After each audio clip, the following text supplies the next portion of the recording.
झील में एक कश्ती थी जो हौले हौले साहिलों की तरफ जा रही थी। अली उसमें बैठकर झील के चारों जानिब झुके हुए सायादार दरख्तों को देख रहा था। ऐसा लग रहा था जैसे किसी हसीन शहजादी के मुहाफिज अदब से सर झुकाए खड़े हों। पानी इतना शफाफ था कि गहराई में तैरती मछलियां तक साफ नजर आ रही थीं। उसमें डूब जाने का भी अपना ही मजा होगा, अली ने सोचा। अचानक कश्ती यूं डगमगाने लगी जैसे कोई सैलाब आ गया हो। फिर यूं महसूस हुआ जैसे किसी बड़ी मछली ने कश्ती पर टक्करे मारना शुरू कर दी हो। अचानक अली की आंख खुल गई। कोई दरवाजा खटखटा रहा था। अली चीखा, क्या हुआ? अरशद भाई की आवाज आई, बाहर आओ। अली ने उठकर दरवाजा खोल दिया। अरशद भाई बोले, सुबह हो गई है, जल्दी नहीं निकले तो पहुंचते पहुंचते रात हो जाएगी। अली ने कहा, ओह, मैं शायद ज्यादा ही सो गया, आप चलें, मैं नमाज पढ़कर आता हूँ। अली ने उनको भेजकर गीले कपड़े एक जगह छुपा दिए और बाकी सामान लेकर बाहर आ गया। अब तरतीब ये थी कि अली, वली और आलिया एक गाड़ी में थे और बाकी सब दूसरी गाड़ी में। उन्हें शाम से पहले गवादर के करीब एक इलाके में पहुंचना था, जहां एक सूखा हुआ डैम तमाम होती हुई उम्मीदों की कहानी सुनाता था। वहीं से एक रास्ता उस मकाम तक जाता था जहां अभी तक अमन कायम नहीं हो सका था। दाईं जानिब मुड़ने पर गवादर की वो बंदरगाह शुरू हो जाती थी जिसको पड़ोसी दुश्मन तो क्या मुसलमान दोस्त भी नफरत की निगाह से देखते थे। जिसका इंटरव्यू लेना था वो गवादर से जरा पहले उस डैम के पास रहते थे। तय ये पाया कि कयाम गवादर के होटल में होगा और अगली सुबह मुलाकात करेंगे। गवादर से पसनी जाने वाला रास्ता निस्बतन सहरा इलाके से गुजरता था। पसनी आते ही यूं लगता जैसे लोगों का मिजाज नरम और ठंडा होता जा रहा है। नाके पर खड़े पुलिस वाले ने सलाम करके ऐसे छोड़ दिया जैसे उसकी आंखों में छुपे स्कैनर ने टीम को पूरी तरह स्कैन कर लिया हो। अरशद भाई ने पहले तो ये मशवरा दिया कि वो पीछे रहेंगे, मगर जब अली ने उनको बताया कि आगे का रास्ता उसे नहीं मालूम और वो इन इलाकों में कभी नहीं आया, तो वो चारों नाचार आगे चलने लगे। अली ने अकबी शीशे में देखा कि एक गाड़ी उनके पीछे आ रही थी। मुमकिन है वो भी उनकी तरह गवादर जाना चाह रही हो, और ये भी मुमकिन था कि अरशद भाई के मुताबिक कोई मुहाफिज दस्ता हो। अली ने कुछ सोचकर कहा, वली, रोशनी का इशारा करो कि हम पसनी बेस में चाय पियेंगे। वली ने रोशनी का इशारा करके गाड़ी बाईं जानिब दबाकर रोक ली। अरशद भाई गाड़ी रुकती देख कर रुक गए। अली उतरकर उनके पास आया। पीछे आने वाली गाड़ी भी रुक चुकी थी, बस वो यही देखना चाहता था। अरशद भाई ने पूछा, क्या हुआ अली, गाड़ी क्यों रुक गई, ठीक नहीं चल रही क्या? अली ने कहा, जी सब ठीक है, बस कुछ किलोमीटर आगे पसनी बेस है, वहाँ चाय पियेंगे, क्या ख्याल है? अरशद भाई ने एतराज किया, अरे जाते जाते शाम हो जाएगी। अली ने कहा, जहाँ तक मेरी मालूमात हैं आगे का रास्ता उतना पुरखतर नहीं है, जरा रुकते हुए चलते हैं। उन्होंने कहा, नहीं चलते रहो। सब चल पड़े। पसनी बेस गुजर गया। अब गाड़ी में सारे जमाइयाँ ले रहे थे। अली ने कहा, वली, सो मत जाना। वो बोला, सर ये रास्ता भी इतना सीधा और एक जैसा है कि आधे घंटे की ड्राइव के बाद भी लगता है कि जैसे हम वहीं के वहीं हैं। मुझे तो लगता है जैसे मैं अब तक सोता रहा हूँ। अली ने कहा, सो रहे थे तो अब उठ जाओ। यूं ही बातें चल रही थीं कि अचानक एक चौकी का नाका क्रॉस करते ही अरशद भाई गाड़ी आगे लाए और रोक दी। अली ने गाड़ी से सर निकाल कर पूछा, क्या हुआ? वो बोले, सच बताऊं तो मुझे भी कुछ ऊँग सी आ गई थी। अली ने उनकी जानिब देखा, बात कुछ और ही थी। सब ने करीबी होटल से चाय पी और गवादर पहुंच गए। एक शाहराह शहर का सीना चीरते हुए उस पहाड़ तक जाती थी जहां पहाड़ पर कायम होटल में सबका कयाम था। नाके पर मुहाफिजों ने पूछा, कहाँ जाना है? अली ने कहा, होटल जाएंगे। सब मामूल की चेकिंग के बाद ऊपर चले गए। कमरे पहले ही से बुक थे, इसलिए चाबियां फौरन ही मिल गई। इस्तकबालिया पर एक बावर्दी मुलाजिम ने अली को चाबियां देते हुए कहा, सर जब लाइट जाती है तो 1 मिनट लगता है जनरेटर चलने में, उसके लिए माजरत। अली ने मुस्कुराते हुए कहा, उस 1 मिनट के 10 रुपए मैं काट लूंगा। जिस फोन का नंबर सबके पास था उस फोन को अली यूं ही छोड़ दिया करता था, मगर एक और खास फोन वो वॉशरूम या किसी तन्हा जगह पर इस्तेमाल किया करता था, और हर जगह यहाँ तक के वॉशरूम भी साथ लेकर जाता। सबका तो नहीं पता, लेकिन अली कमरे में पहुंचते ही आदतन नहाने के लिए वॉशरूम चला गया। अचानक लाइट चली गई। वो दिल ही दिल में बड़बड़ाया, लो अब तुक्के पर नहाओ। दूसरे ही लम्हे कमरे में कुछ गिरने की आवाज आई। उसने एक लम्हे को बाहर निकलने का सोचा, मगर कुछ सोच कर रुक गया। बड़बड़ाया, जो होना है हो चुका होगा, अब आराम से नहा कर ही बाहर निकलूंगा। जब अली नहा कर बाहर आया तो पूरा कमरा उल्टा पलटा पड़ा था। सब कपड़े अलमारियों से बाहर निकले हुए थे। अली का फोन गायब था। अली बदहवास शक्ल बनाकर भागा भागा इस्तकबालिया पहुंचा। उसने चीखते हुए कहा, भाई ये क्या तरीका है? इस्तकबालिया पर मौजूद फर्द हैरानी से बोला, क्या हुआ सर? आपको बताया तो था कि लाइट आने में 1 मिनट लगता है। अली ने कहा, किसी ने मेरे कमरे की तलाशी ली है। ये किस किस्म की सिक्योरिटी है आपके होटल की? वो बोला, सर क्या कह रहे हैं आप, आज तक यहाँ ऐसा नहीं हुआ। वो बौखला गया। झटपट वहाँ गार्ड पहुंच गए। एक सीनियर गार्ड कुछ मददगारों को लेकर कमरे की जानिब भागा। अली ने ऊंची आवाज में कहा, मेरे बराबर वाले कमरे में मेरे सीनियर एडिटर अरशद साहब रुके हुए हैं, उनको यहाँ बुलाएं। अपने कैमरे खोलकर बताएं कि आखिर वो कौन था। गार्ड ने कहा, सर प्लीज आप बैठ जाएं, हम मामले को देख रहे हैं। वो भी काफी परेशान दिखाई दे रहे थे। अली सामने रखी कुर्सियों में से एक को मुंतखब करके बैठ गया। एक वेटर भाग कर अली के लिए जूस ले आया। दूसरी जानिब अरशद भाई स्लीपिंग सूट पहने भागे भागे आ रहे थे। क्या हुआ अली? अली ने एक ही सांस में उन्हें सारी बात बता दी। बोला कोई मेरे कमरे में घुसा है जब मैं नहा रहा था, मेरा मोबाइल भी ले गया है। वो बोले चलो देखते हैं। वो अली को लेकर अली के कमरे की जानिब तेज कदमों से जाने लगे। कमरे में सारी चीजें उलट पलट पड़ी थीं। गार्ड बाहर खड़े आपस में कुछ बातें कर रहे थे। अली ने उनसे पूछा कुछ पता चला? वो बोले नहीं सर, लेकिन आप फिक्र मत करें, जो कोई भी है यहाँ से बाहर नहीं जा सकेगा। हम कैमरा रिकॉर्डिंग चेक करने जा रहे हैं। अरशद भाई ने कहा अली तुमने कहा था कि तुम नहा रहे थे, गोया आने वाले को मालूम था कि तुम वॉशरूम जा चुके हो। क्या रूम के अंदर भी कैमरे हैं? गार्ड ने कहा नहीं सर, सिर्फ कॉरिडोर में कैमरे हैं, हम उन्हें चेक करते हैं। ये कहकर वो चले गए। उनके जाने के बाद अरशद भाई कमरे में छुपा कोई कैमरा तलाश करने में मसरूफ हो गए। इतने में असलम और शाहिद भी आ गए। अचानक असलम ने एक गोल सा बटन दीवार पर लटके हुए एक फ्रेम से निकाल कर जेब में रख लिया। कुछ देर के बाद सब अरशद भाई के रूम में बैठे हुए थे। असलम बोला सर, अली का कमरा बग्ड था। अली चौंका, क्या? तुम्हें कैसे पता चला? वो बोला ये देखें। उसने अपनी जेब से वो बटन निकाला जो अली के कमरे में लटके हुए एक फ्रेम में नस्ब था। शाहिद ने सवाल किया, ओह स्पाई कैमरा तुम्हें कहां से मिला? असलम ने कहा, अली भाई के कमरे से। अरशद भाई गुस्से से बोले, अहमक, तो ये बात गार्ड के इल्म में लानी थी। अब ये जो तुम अपनी जेब में रख कर यहाँ ले आए हो, इस बात का इल्म कैमरा लगाने वालों को हो ही गया होगा। अली ने इस खदशे को और भी गहरा कर दिया। बोला और जो चीज गार्ड को नजर नहीं आई और हमें नजर आ गई, ये खुद हमें भी मशकूक बना सकती है। शाहिद ने अरशद से पूछा, अब क्या करें? वो बोले अगर वो चोर अभी वहां नहीं पहुंचा तो उसे वहीं लगाओ जहां से इसे तुमने अपनी जेब में डाला था। असलम ने कहा, मगर मैं तो इसे नाकारा कर चुका हूं। वो परेशानी के आलम में बोले, नाकारा करने पर उनका शक और भी गहरा हो गया होगा, अब क्या करें? अली ने असलम से पूछा, ये बटन तुमने कहां से उतारा था? असलम ने कहा, एक तस्वीर के फ्रेम से। अली ने कहा, जाओ इसको उसी फ्रेम में लगाओ और फिर उस फ्रेम को जमीन पर फेंक दो। उन लोगों को पता लगे कि डिवाइस नीचे गिरने की वजह से खराब हुई है।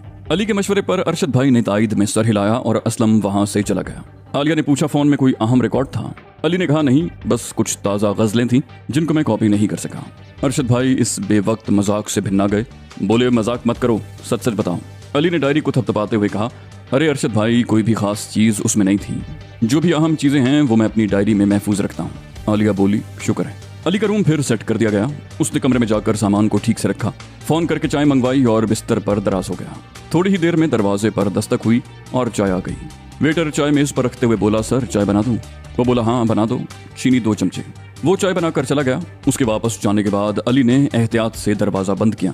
चाय की ट्रे मेज से उठाकर ड्रेसिंग टेबल पर रखी और मेज के नीचे झांक कर देखा। उसे मेज के नीचे एक माइक्रोफोन चिपका हुआ नजर आया। अली के होंठों पर एक शरीर से मुस्कुराहट रक्स करने लगी। आज शायद कोई मेडिकल इमरजेंसी थी। आयशा बहुत सुबह ही हॉस्पिटल जा रही थी। इक्का दुक्का गाड़ियां सड़क पर रवा दवा थी, बाकी सारा शहर सो रहा था।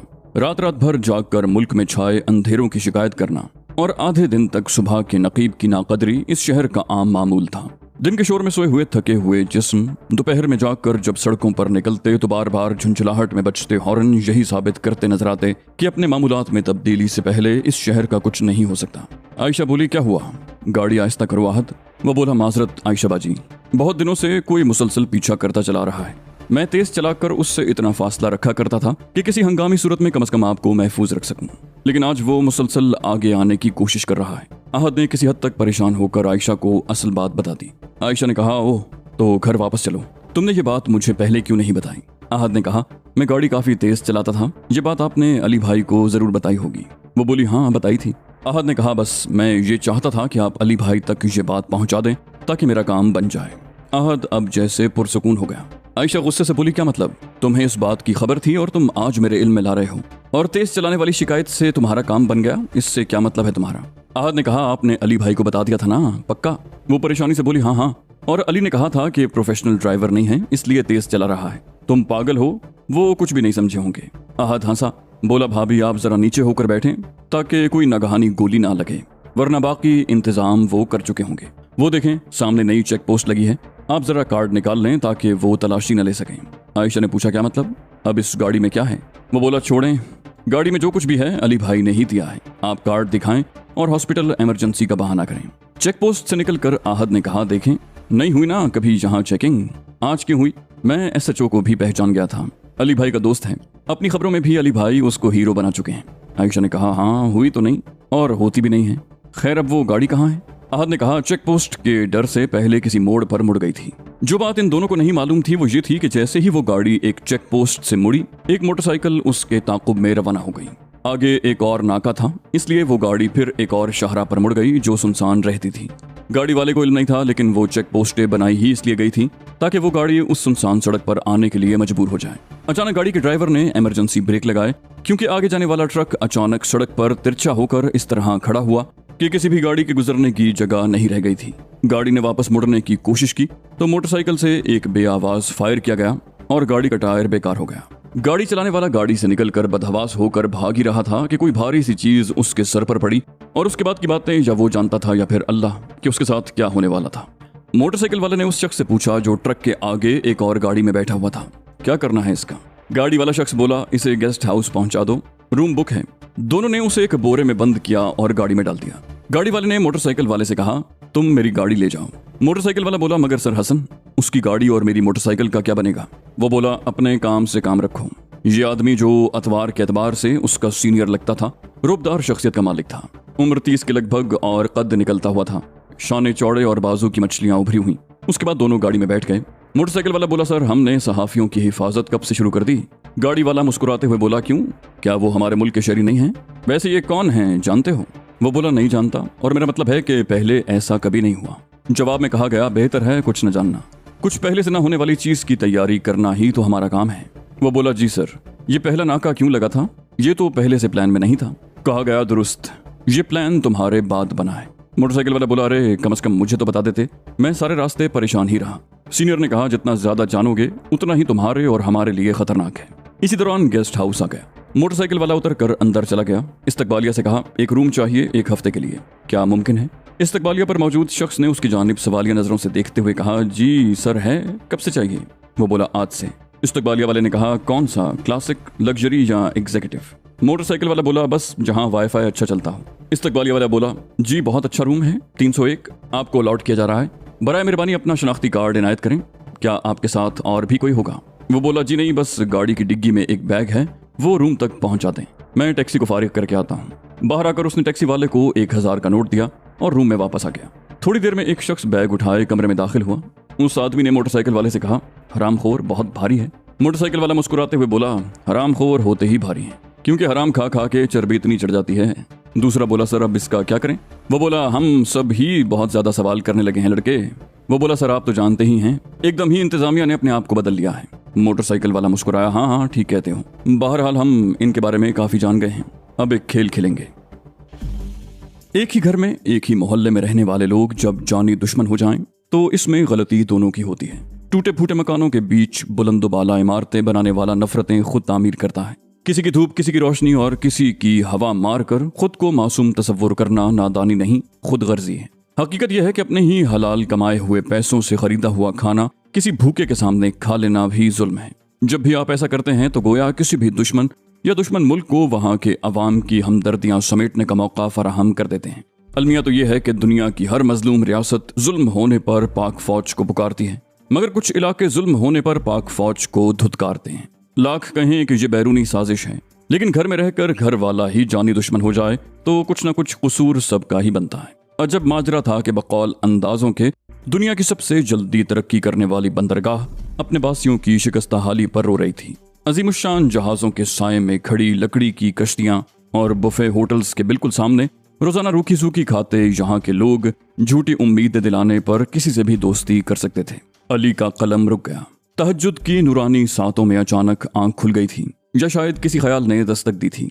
अली उठ बैठा। उसने इधर उधर देखा। रोशनी की सुनहरी शुआएं सादा और आंख पर पड़ रही थीं। हवा के झोंकों से डायरी का वर्क और साथ रखा कलम सरकने लगा। बस फिर कलम थामने की देर थी। अल्फाज सफ दर सफ दरबार सुखन में हाजिरी देने लगे। रोशनाई पन्नों पर बिखरती चली गई और सच की हिद्दत से किरतास का सीना काला होने लगा। मगर फिक्र के इन भयानक जंगलों में वो हमेशा की तरह अकेला था। हाय कैसे और किसको समझाऊं कि सोच की इन मंजिलों की तन्हाई कितनी कर्बनाक होती है। मैं सब कुछ शायद ज्यादा ही महसूस करता हूँ। वो बड़बड़ाया। उसका दिल घबरा सा गया। वो वॉशरूम में गया। सिम लगाई तो मैसेज आया हुआ था। सर कोई मिल गया था, उसका काम कर दिया है। इस सुकून की खबर के बाद अली ने मैसेज किया, कैसी हो? जवाब आया, दिल का ऑपरेशन करने जा रही हूँ। कहा, मगर मैं तो वहां नहीं हूँ। वो बोली, तुम्हारा दिल तो बदलना पड़ेगा। पूछा क्यों? बोली, क्योंकि वो मुझे चाहिए। पूछा खैरियत? वो बोली, जादू करके सुइयां मार के रखूंगी ताकि तुम्हें काबू में रख सकूं। अली ने कहा, जज़ाकल्लाह। काफी अपसेट था, अब ठीक हो गया। वो बोली, हाँ हाँ मुझे मालूम है, ऊंची ऊंची इमारतों के सामने कच्ची आबादी को देखकर तुम अक्सर जेलीफिश बन जाया करते हो। वो बोला, चलो उनमें एक तो खूबी है। पूछा, वो क्या? अली ने कहा, सुना है काफी अरसा जिंदा रहती हैं। वो बोली, कोई जरूरत नहीं काफी जिंदा रहने की, मुझे दफनाते ही मर जाना। वो बोला, जहरीली बिरयानी पकाकर मरना ताकि मरने में आसानी हो। आयशा ने पूछा, कहाँ हूँ? अली ने लिखा, बस कहीं हूँ, खैर अब चलता हूँ। उसने मोबाइल से सिम निकाली और बिस्तर पर दराज हो गया।